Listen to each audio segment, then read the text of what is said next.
You're listening to Cards to the Moon, a podcast about trading cards from both a collector and investor perspective. We hope you'll stick around for the ride as we take a deep dive into the state of the hobby, share some hot takes, hopefully some useful advice, and fun stories along the way. Hey guys, welcome back to another Friday edition of Cards to the Moon. My name is Clark from 5cardguys.com. You can also find me on social media at 5cardguys on Instagram, YouTube, and on Facebook. You can also follow our podcast page on Instagram at Cards to the Moon, which is all one word. All right, solo intro today, but I do have a special guest for this episode. And if you're really excited about the latest Topps Chrome Update baseball card set, which recently came out, then you're also probably excited about some of the cool insert cards that are in this set. And one of them is the very cool Alter Ego Superheroes set featuring 10 baseball athletes and their comic alter egos drawn by artist Michael Blaskewicz. And that's who our special guest is, the artist himself, who worked with Topps to release the Alter Ego set. So please stay tuned for that interview. I had a great time speaking with Michael, and I think you'll enjoy his story in particular on how he got connected with Topps with some help and his connection to a Rickey Henderson fan group online. But first, before I play that interview, I was trying to do an emergency pod reacting to the latest PSA news, which is of course that PSA's parent company called Collectors. They recently bought the Beckett Grading Company, and I'm still pretty shocked by the news. Hyung and I half joked that we would buy it someday and turn around this iconic brand, but now obviously the concern for a lot of people is that Beckett will go down the same route as SGC into non-relevance in the grading game.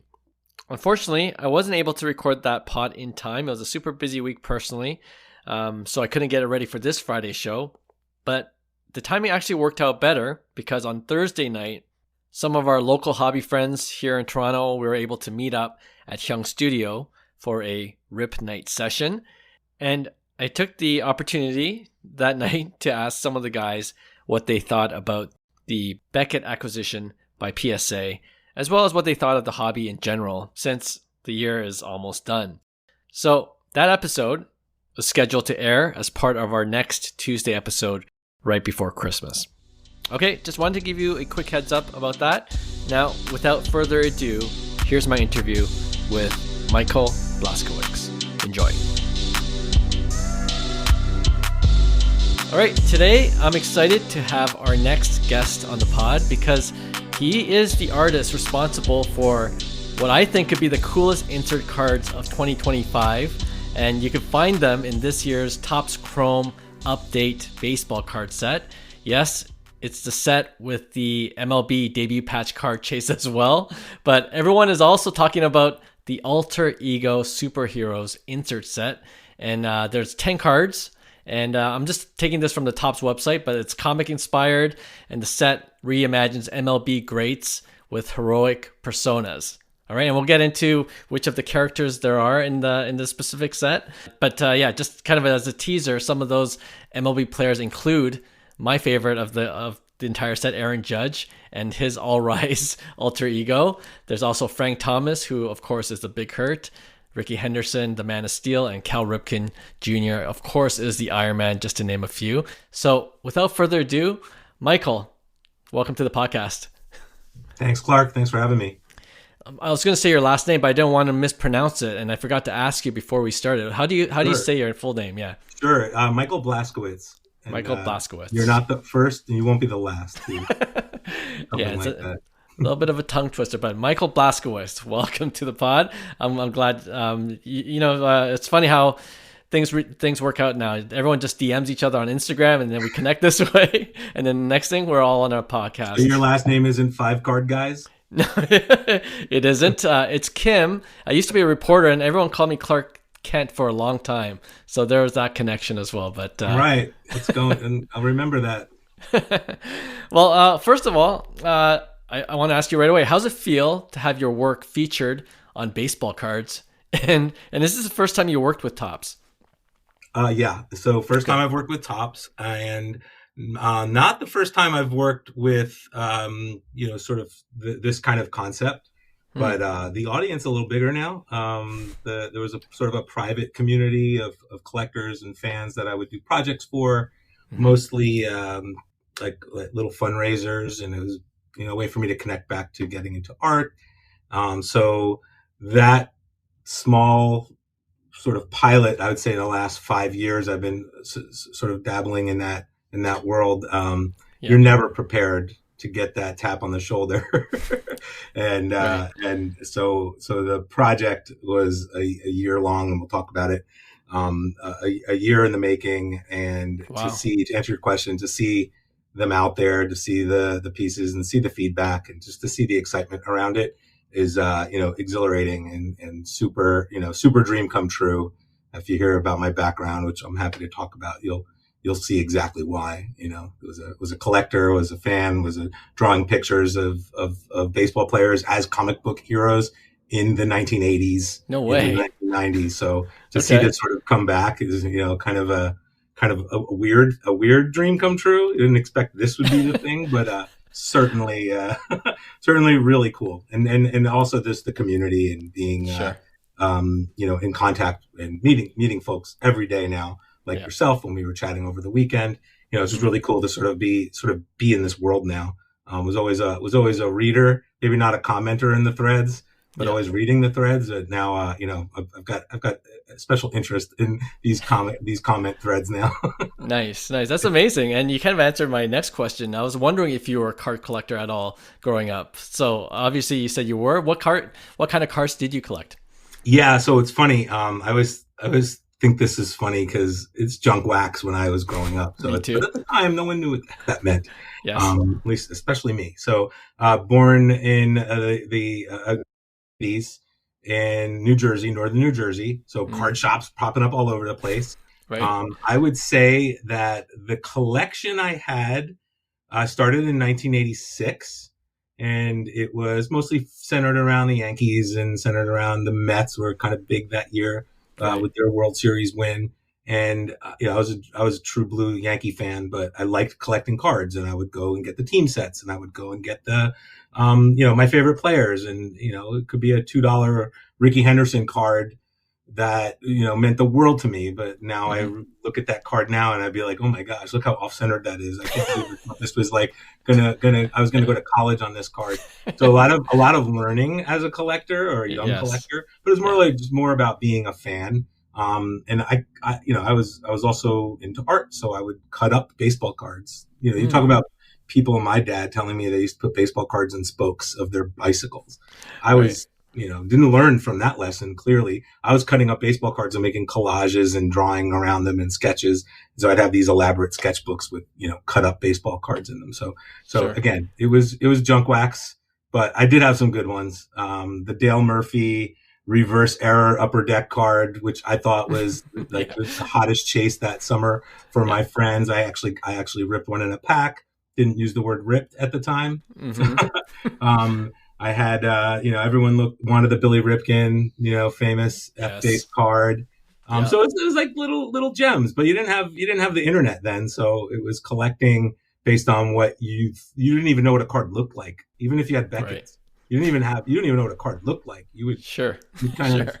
like just hear about it or see one, or Yeah. someone would show it to you in school, and you would go and search for it. So That's true. No, that's true.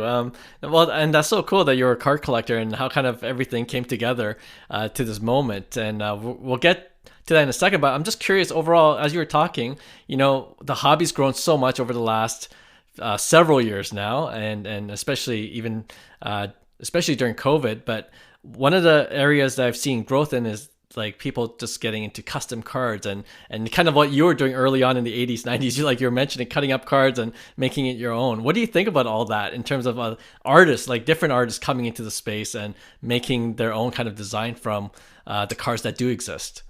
I mean, I'll say this, in the 90s, there were people making their own magazines, right? Hmm. Fanzines. Right. Underground culture is definitely so important to any industry because it's a mirror that reflects back to that industry. It's what fans and people want to see. So they make it themselves. And now they have the tools and the technology to do that. So it's kind of cool. And I always relate it to that sort of bootleg culture. And, even as an action figure collector, I see some bootleg action figures, even in my 40s. I'm like, $300, no problem. I'm going to buy that bootleg action figure right now. So I could see that. Now that I'm I'd say I'm back into cards. It wasn't definitely not something I'd say I was really focused until the last 5 years.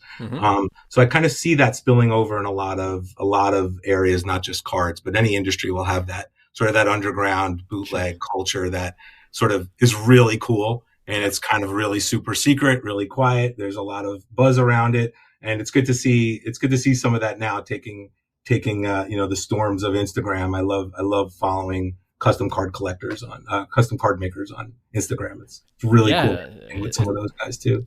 I agree. It feels like it's proliferating. Like I remember interviewing Piggy Banks, who's big in the hobby right now, 4 or 5 years ago even, and it's always kind of cool to see different artists and how you guys just picking your brain on your process and how you come up with the design and the look of the cards. And actually, that's a good segue into the alter ego set. How did that? You kind of alluded to a little bit at the beginning, but how did that come about? Did Topps approach you, or did they see your work, or did you kind of put yourself out there? And if they contact you, then great. Yeah, how does that work out? It's an interesting story. I think it's important to say that I started doing, I had an art degree in college, and I was a freelancer. I wasn't really illustrating. I was doing more graphic and web work, and and I get into drawing again through my kids. I have 2 sons.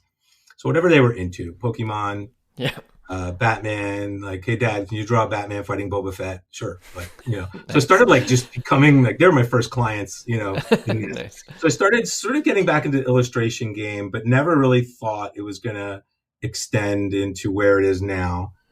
Funny my son's now 16, but I'd say about 5 years ago, he was really getting into baseball. So baseball cards and Pokemon cards. So it was sort of like a fun thing for me to do, is mash up, you talk about bootlegs and stuff, like mashing up around the house. And I kind of missed it, because I used to do that when I was a kid. I remember drawing Ninja Turtle comics, making our own bootleg comics with my friend Vin, sitting at my kitchen table in the 6th grade and pushing pencils back and forth. So that sort of energy of watching my sons, who are both very artistic and really creative, I kind of felt like a kid again. So this is a little cheesy, but it's kind of true. Nostalgia hit. You're in your 40s. There's a midlife kind of thing where it's like, how can I find that 16-year-old again? That I used to love and respect. I had a chance.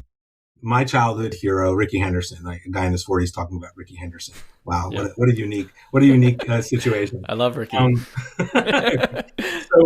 So I got a chance to meet him, and I go, you can bring one item for him to sign. I want to say it's 2019, maybe. I have his rookie card. I've got minor league cards. I got things that I've collected over the years. I got the lime green batting glove from Mizuno. I got 2 of them. I got 3 of them. What am I going to bring to have him sign? My mom's like, hey, you still have that painting in the basement, So okay, I made a painting of Rickey Henderson. So go to my parents' basement. I get this painting. I go meet Rickey at this private event. He looks at it. He signs it. We're smiling. We chatted for, and I get this picture of it, and I the biggest smile you'll ever see on my face ever. Awesome. In this picture, and I'm like, all right, I think I gotta get back into this. There's something sparked right there, and then I started reconnecting through with other fans. It's I call it midlife support group, but it's Rickey Henderson Collectors Group on Facebook. Yes. The greatest Facebook group ever. It's probably the only reason why I still have Facebook. And finding a lot of those fans are not just super fans who want the refractor or the reflector or the parallel or their grail chase. They're embracing that custom card culture too. And they're embracing each other, and they're doing meetups online, and they have road trips. And they're going to go meet Rickey in Petaluma, California. It's such a cool group. Yeah. And I was such an imposter in that group, because I was sort of a late rejoiner to that sort of I guess that cult, if you will, right. Of being a super fan. but Yeah. I really enjoyed it. And what I started doing is I think that connective tissue back into the creative world for me Mm. was giving back. So not just like, how can I use my art to give back? And I already had a career in technology. I still do. I have my own alter ego. It's not an artist.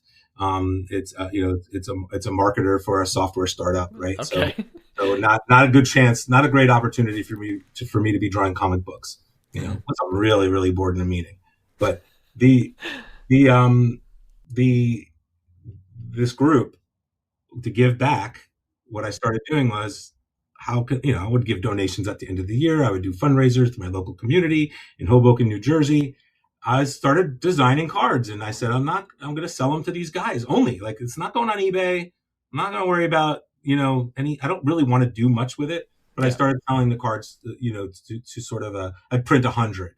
And they were cards of Rickey Henderson as a superhero, right? Yeah. But not the Man of Steel, and not stealing intellectual property from anybody. I would make my own lore around Rickey Henderson as if he were a comic book character in the 1970s and again in the 1990s. So I sort of found these touch points, and Rickey Henderson's part of this journey more than I'd like to admit, but he's definitely the reason why I got back into it and this fan community. I did cards for, I'd say, 3 years in a row. I did comic cards, and they were like sort of progressive. You can see them on my website, which is alteredegos.org. Yeah. That's alter, not alter egos. And you'll see some pictures there, right? Awesome. Rickey passes away, sadly. Mm-hmm. Huge upset to the whole world, the whole sports world. Sure. And I had a few chats with some insiders, with whether it be in Rickey's camp, or he actually signed one of the card drawings of Rickey as the Oakland Shadow. I made this character, right? Oh, nice. Rickey actually signed one in 2023. So in that the grieving process of him passing away amongst his fans, some of these pictures must have gotten around. I actually texted a few to somebody I know at Topps, and just said, "Hey, we're all thinking about Rickey right now," kind of thing. And a couple of weeks go by, 3 weeks go by. I kind of forget about that moment, but I get a text back. It's hey, would you be interested in doing a series like this? Yeah. And that was in January of 2024. So, oh wow, so the rest, is a blur. Yeah, right. So that's how that whole journey started. I think I went a little further back to answer your question, but that's fine. I think it was really important to tell that backstory there. Yeah, love it. So the project, it started. We started chatting in January. Okay, in 2024, you said, so almost 2 years. Oh no, years. sorry. I'm so sorry. 2025.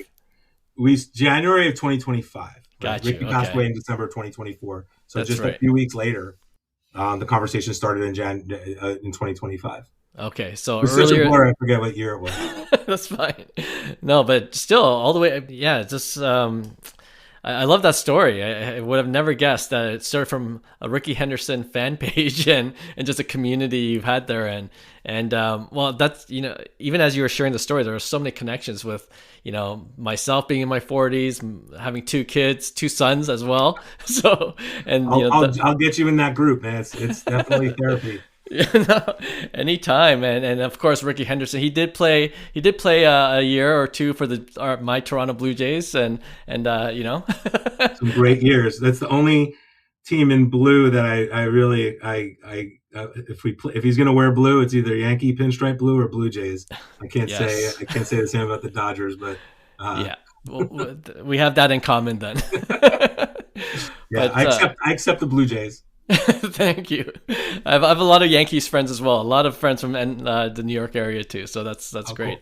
Cool. But no, that's great. So they approached you earlier this year, and then did you know that you were going to do 10 cards for the set, or did you do a whole bunch and they took the best? How did that work? So going into it, I didn't want to pat myself on the back too soon, because I figured there would be a process, right? So originally it wasn't, oh, we're doing 10 players, right? It was, let's do a couple and we'll share them internally and let's see if this project gets greenlit.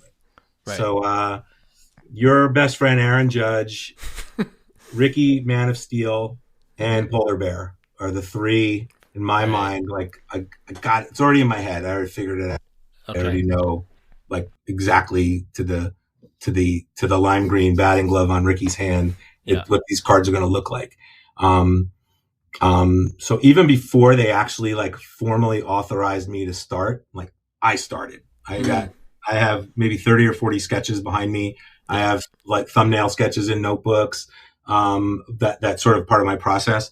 But those first three, I was like, all right, if I'm going to get this project, it's got to be those three. And that was sort of in line with what they wanted to see. Like, let's show Rickey. But I was like, all right, Rickey, plus I have some concept sketches for All Rock, for Polar Bear. So really, I'd say in February, it got not just greenlit, but like, here's the whole list. Like, I do one card of a whole series, and like Project 70 or Project 2020, it would be I'd be contributing to the project, but it was go. It was That's shut amazing. Up and go, because I was asking a lot of questions and I was doing a lot of like second guessing. Well, maybe let's do this, let's do that. But it was like, you are off and running, my friend. So I was really excited about that.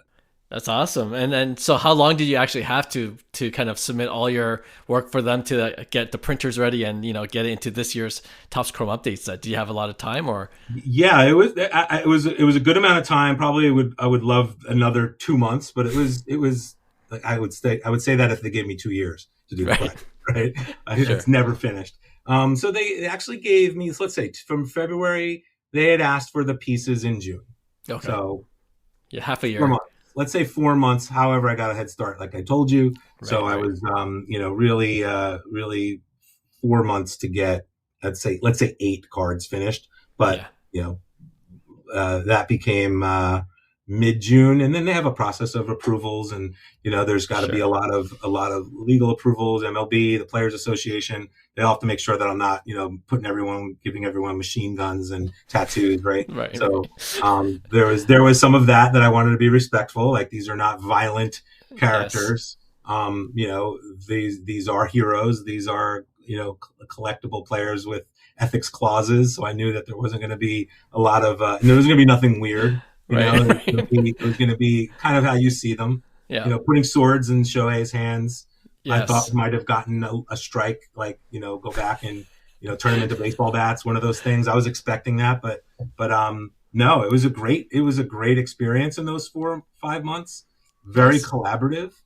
It wasn't shut up and go away and tell us when you're done. It was, we're texting a few times a week. Oh, cool. I'm sending pictures. Yeah. I'm sending, there's two guys at Topps that I still have a text thread with.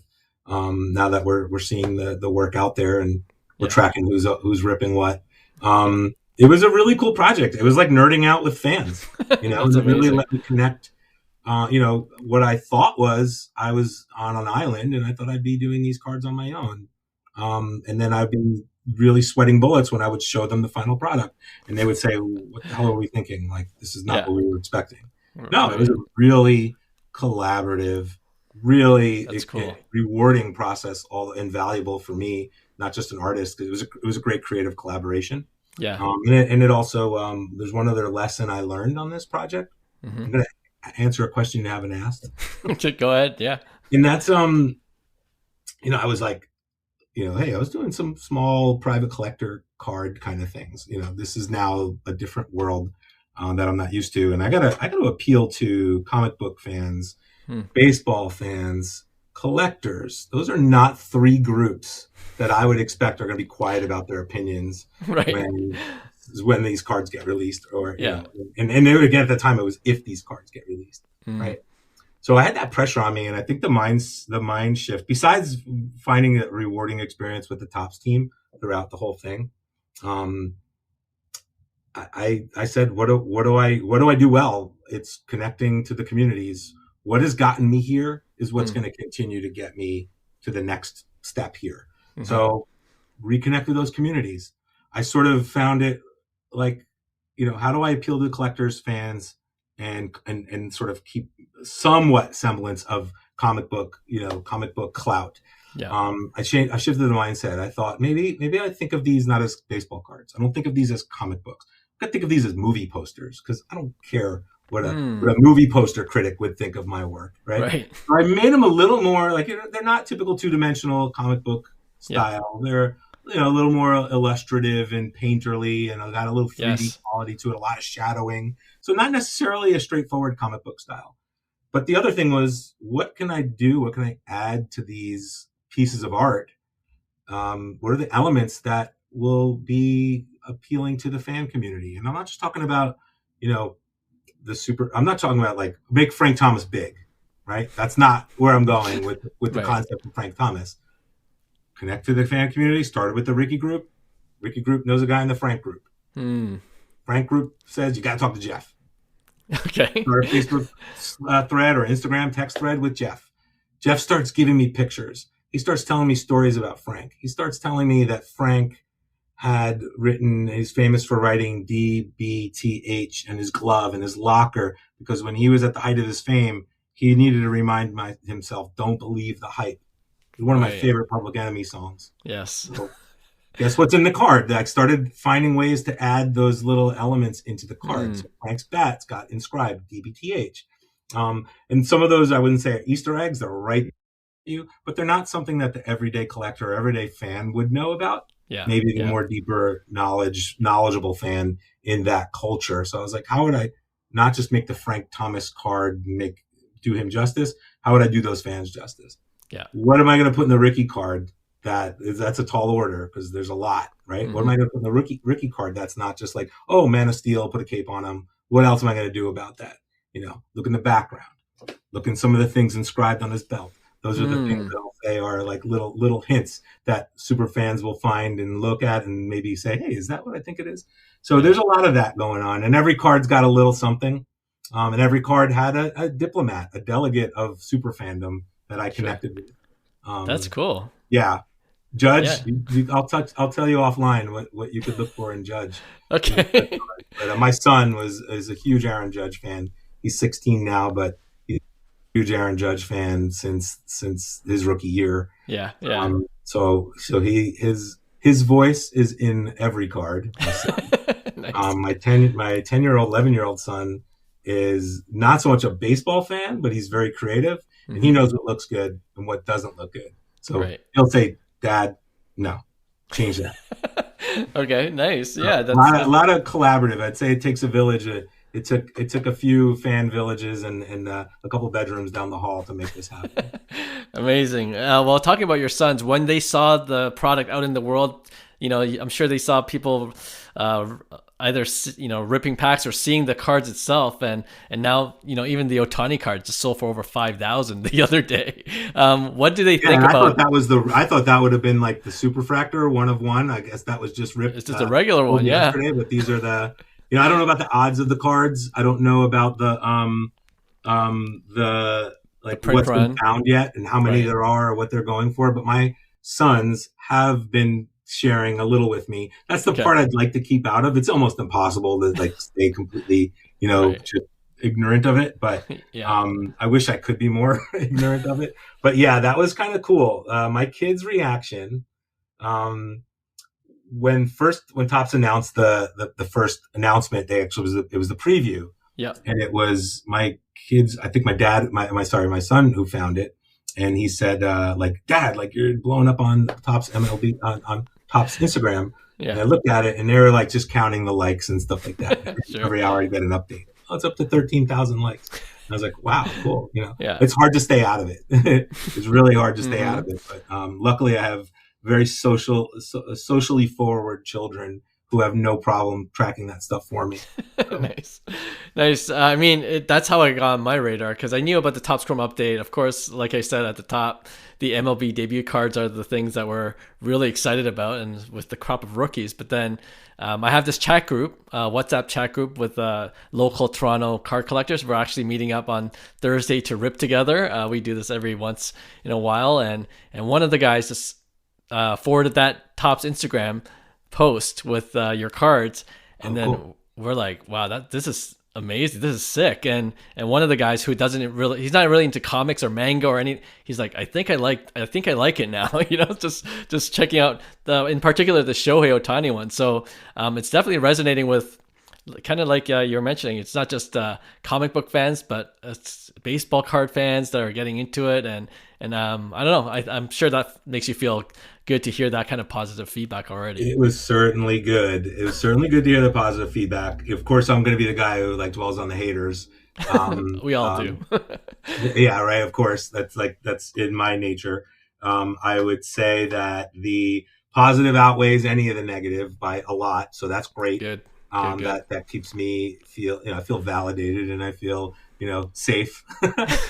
So that's great. It would definitely be a tough world to crack into that for. So this being the first sort of foray, the first submittal of my work to the world there, to that world was really nervous. It made me really nervous, but Sure. I'm super glad to see the positive reaction. And you bring up a good point. The things that I like, of course, I could dwell on the haters. I also dwell on when I read something like, hey, I didn't like this series, or I didn't like this product, or I didn't like this, but like, I think I might start collecting this now. And the other thing is with kids, to me, it's more about like reconnecting with not just my own childhood, but reconnecting with that whole, every year there's a new audience for baseball and for collecting and for baseball cards. And as much as I don't want to see them get sucked into Pokemon, I love it. Great. I also want to know that there's some other cool stuff out there. Even if you're not a baseball fan, there's some really cool product out there that's just interesting.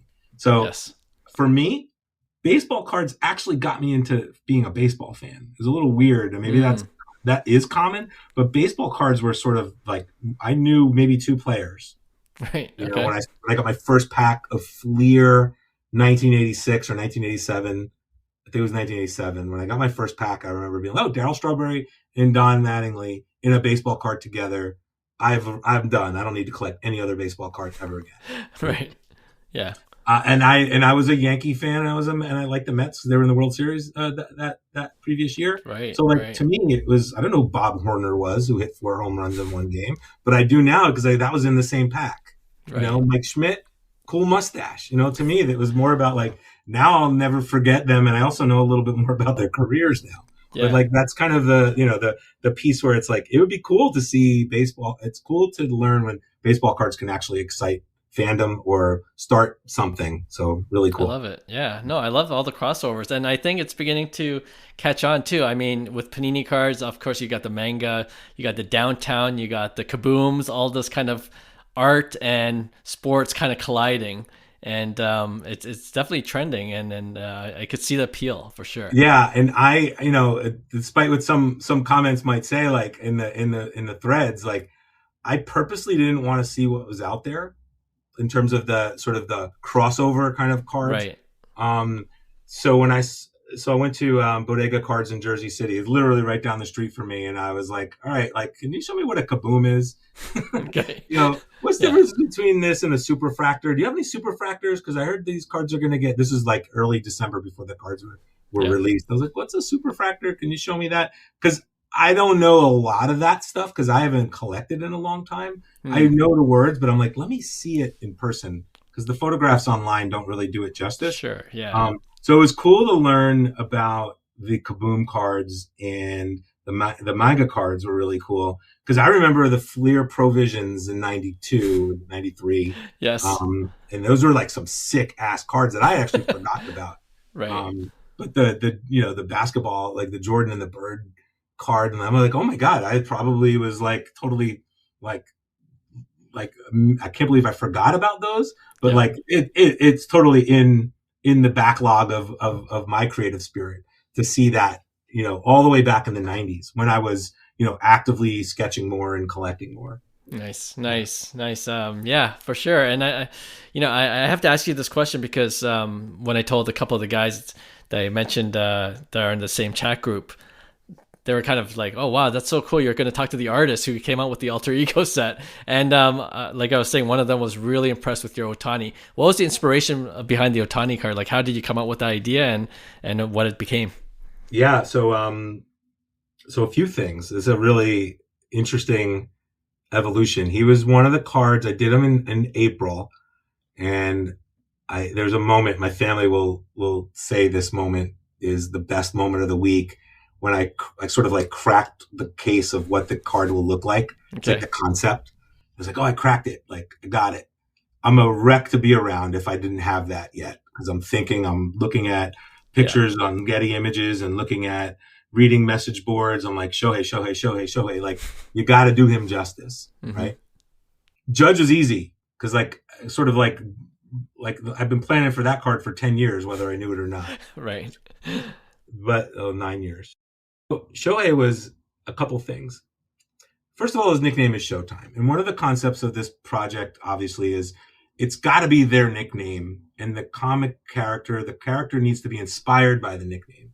So there's a lot of players with some awesome nicknames out there that would make terrible comic book characters, but the nickname's just not there, especially if you look at basketball players, right? Yeah. We make the process. Yeah, that's abstract. Imagine what that card's like. So then I'm thinking Sho-Time. All right, like, yeah, it can't, he's not, what's Sho-Time? Like, okay, he's playing in LA, so there's Hollywood. You got that. Easy, figuring something out. He has 2 nicknames. He's got a nickname in Japan. He's got 3, probably 4 nicknames technically. So like, he plays both sides of the field. He's a pitcher and he's a batter. So maybe his card's going to be 2 characters. Once I figured that out, it became easier to sort of relate. What are those 2 characters' relationships? Inspired by manga and inspired by old Japanese movie posters, inspired by old Hollywood posters. This is where I really feel that movie poster concept kind of served its purpose in this case, because I didn't think about comic book. I was thinking it's a movie poster. And he's a Showtime magician, Carnival sort of inspired by Mandrake, the comic book character, by the way, who's summoning the spirit of a warrior. And that's definitely in line with a lot of the lore of manga and anime in general, but also so many other backstories of comic book characters. Yeah. So I thought that was great. That I could serve both nicknames, purpose, and hopefully do at least one of them justice. I think that came out really well. And then there's I'd say my favorite part of that card is something that maybe not everyone will see, but there is a giant Easter egg in that card. And when I pointed it out to Topps and it was staring them right in the face, they were like, whoa, are you serious? Like, we've been looking at this card for months and I didn't even know that was there. So there's something in that card that I am really proud of. I'm not going to tell you what it is, maybe later, but I'm not going to say what it is right now, but really, really, like, when I had that sort of happy accident, and I'm like, I'm leaving that in the card. That I'm so curious. I'm gonna look at the card after this interview. Right in the face. All right. If I figure it out, I might DM you later. I'm like, is this it? And you'll probably say no. But yeah, no. I don't want to be the one who tells everyone. You're kind of like the magician in that sense. Very mischievous. So yeah. So really, really fun. That's awesome. Card. Shohei was one of my favorites. By the way, the Sho-Time aspect of it, and again, talk about the collaborative nature. I'm having dinner with one of the team members from Topps, one of the product managers there, and I'm showing him sort of my progress. And I was like, I think this was in March, and I was like, you got to help me. Like, what do you think Shohei is going to be? Because you got to give me something. Yeah. And he was the one, like, he's Sho-Time, so make him like a showman. Like think like the greatest showman. And as soon as he said that, thinking top hat, white gloves, circus kind of, performer, ringmaster kind of thing. Yes, yeah. Like, there you go. And then the rest evolved from there. But like, that's the piece that cracked it for me. And again, really ode to Kyle at Topps, because he's the one who actually gave me that idea. It's like, Showtime's a showman. He's a think of the greatest showman.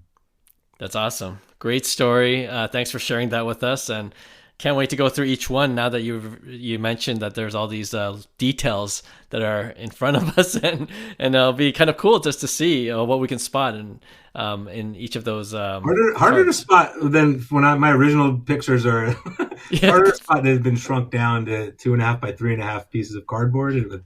That's definitely not as easy. So I'll help you out if you need. Okay, great. I was going to ask you that question, but I guess you had to think about the format of the card itself, right?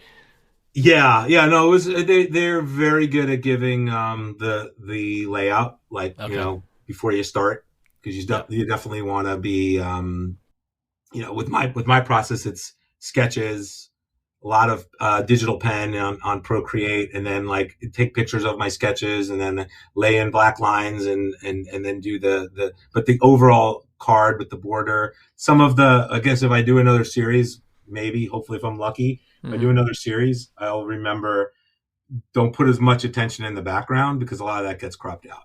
Oh, I see. I Try to see. save myself a couple days of work, but still, it's part of the process to learn more than know what you're doing. So Yeah. it would have been, if I knew what I was doing, it would have been a completely different product at the end of the day, and Okay. maybe not something I'd be as happy about. So I like going in with the eyes wide open. Nice, nice. My last question, you kind of answered it already. I was wondering if you were working on any more Topps cards for the future, but I guess you don't know that yet, or because one of my favorite subsets recently, and all the loyal podcast listeners will know, I'm a big home field advantage fan, and from the Top set, this is Yeah. the kind of, it's like the downtown ripoff, I guess, but the Topps version of it. But uh, I think they start off with 10. I'm like, okay, you know what? I could collect the whole 10. And then Top Series 2 comes out. They're like, they have another 10. And then Topps Update comes out. They have another 10. And I Oh think they wow. kind of decide, I don't if think it I does could work well. that fast. I don't think I could work that Okay. fast. First of all, I need to grow another pair of arms. But I'd say that yeah, we're chatting. Like we still chat. I think the Okay. chat right now is more about the enthusiasm behind this past release. Yep. Yeah, I'd be honored to do more Amazing. work in this style, and I love being part of that process. So probably too soon to know that yet. Sure. Fair enough. So far the enthusiasm's good on my side. I wouldn't turn it away. Nice, nice. Well, I mean, I could tell you, we're pretty excited about this set, and we're one of the boxes we're going to rip later this week. It will be Topps Chrome Update. So if I hit Really? one, I'll message you. Say like, look what I Message me. got. Do you do them live? No, we might record it. Yeah, it's not All live, right. but yeah, we'll record Send me a top video. rips. I love the reactions. It's so much fun to see the Yeah, reaction. yeah, for sure, for Yeah, sure. absolutely. Clark, thank you so much. No, I appreciate your time, and again, before I let you go, where can people check out your work? You mentioned your website earlier. Yeah. It's So Instagram is alteredegos.official, mhm. and the website is www.alteredegos.org. Okay. So lots of cool stuff Alteregos.org. there. I look forward to talking to some organizations in the near future. This is important for me. I almost forgot. I'm glad you asked. I want to donate these sketches to charities. So I'm currently in touch with several either team or player driven charities. Hmm. The goal is to donate these sketches so either they could auction them off and That's raise money amazing. for their organizations, Yeah. or I work with other third parties that will do auctions that would benefit charities like those organizations and others. And also really interested in as I partner with Topps to explore the opportunities. They do a lot of good give back work Hmm. to various organizations, Make a Wish, Reform Alliance. So sort of everything I do is not just about, again, it's really cool that these are awesome products, but Yeah. I wouldn't be doing this if I wasn't trying to give back through my art. So everything I do is going to really go to benefit other communities. And so alteredegos.org is where you can see work, and you could track sort of my journey as we develop those ideas. So hopefully Yeah. some really big announcements will be coming really soon. Yeah. And you could start by just following me on Instagram and checking out the website once in a while. And That's awesome. that's all I can ask. That's awesome, Michael. Yeah, we'll include all those links in our show notes below, and please check it out. Michael, great work on the Alter Ego set, and yeah, wish you continued success. Thank you so much. Appreciate it. Hey, thanks for listening to Cards to the Moon. We'd really appreciate you subscribing to our podcast wherever you listen to your podcasts. And you can also connect with each of us on Instagram at 5cardguys, or you can follow Hyung at Integrity Sports Cards, or John at TradeU at Recess. You can also check us out at 5cardguys.com. Thanks again, and hope to connect soon.